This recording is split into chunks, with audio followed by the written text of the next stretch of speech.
We're going to look now at Exodus 6. You're welcome to turn there. I'd recommend it if you did. This is the famous Exodus story where God is preparing Moses to go speak with the Pharaoh, and he's arranging the release of the Hebrews as slaves. Now, that hasn't happened yet. It's in the planning phases. The plagues have not yet happened. The burning bush has happened, so we're in that little in-between moment. And Moses is going to go try and rally the troops. He's going to go try and tell people, hey guys, God's going to get us out of here and get their buy-in and get their willingness to participate in this Exodus. So what you're going to see next is just an awesome victory speech. I mean, and it's God's words. It's an amazing thing that I want you to hear. So read Exodus 6 through 8. This is what God tells Moses to go tell these people who are enslaved. He says, "Say therefore to the people of Israel, I am the Lord, and I will bring you out from under the burden of the Egyptians.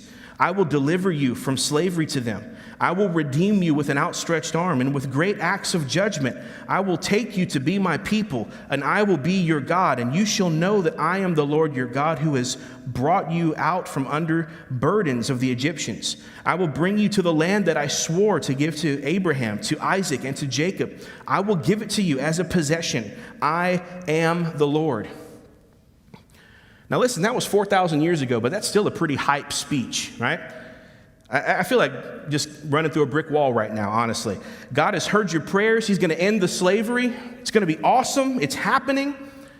Let's see how they respond. Verse 9, Moses spoke thus to the people of Israel, but they did not listen to Moses because of their broken spirit and harsh slavery. This is strange stuff.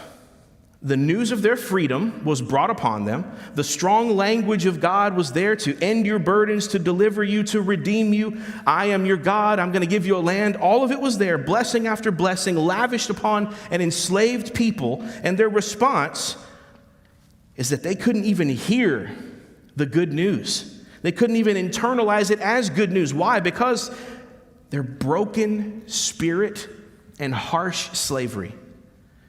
They were crushed by hard circumstances. They lived under a kind of darkness, under a tyranny. They were made slaves through no fault of their own. They were treated harshly. They were asked to do impossible tasks, make these bricks without the straw that you need to make them, and if you don't make them on time, we're going to beat you even more. They were given impossible tasks. Have you ever been so crushed by life circumstances that even good things didn't bring you happiness anymore? You listen to jokes and they're just not that funny. You stop listening to music in the car. You stop hanging out with your friends. Things that used to make you smile, it doesn't work anymore. And that's a kind of darkness. Most of us have been there sometime in our lives, whether in one really hard situation or just a season of depression or despair. Many people experienced their first real bout with depression and meaninglessness during the COVID years, just a couple years ago, especially our younger kids and children. It's hard to pull out of something when you are set in a deep darkness. But think about Israel's case. I want you to look at them as the example. What broke them out of the broken spirit? I think as we look at Exodus, we could say the only thing that broke them out was God's relentless pursuit of them. Just because they didn't respond well to Moses in this moment doesn't mean that God stopped pursuing them. God didn't rescind the plagues on Egypt, did he? He didn't say, hey, I didn't like that response. I was looking for a little more gusto from you. So guess what? 10 plagues, not happening. Is that what God said? No. God still hardened Pharaoh's heart. He still sent the plagues. He still gave the Passover. He still opened up the Red Sea so they could walk through. He never stopped pursuing and loving his own people.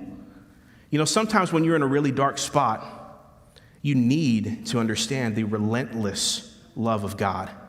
You need to hear that parable of the sheep that was lost and the shepherd who left the 99 and come and put you over his shoulders and carry you back to the fold.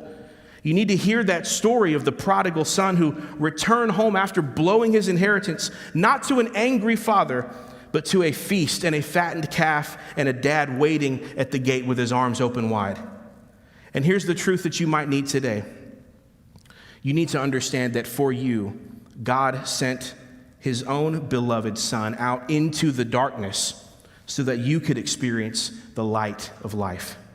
Jesus left the glory of heaven and experienced the darkness of death so that your despair could become joy. He persisted with you when you struggled to believe. He walked with you in spiritual bondage. He cleared the way and called you up into freedom. When Jesus shows up, darkness becomes light.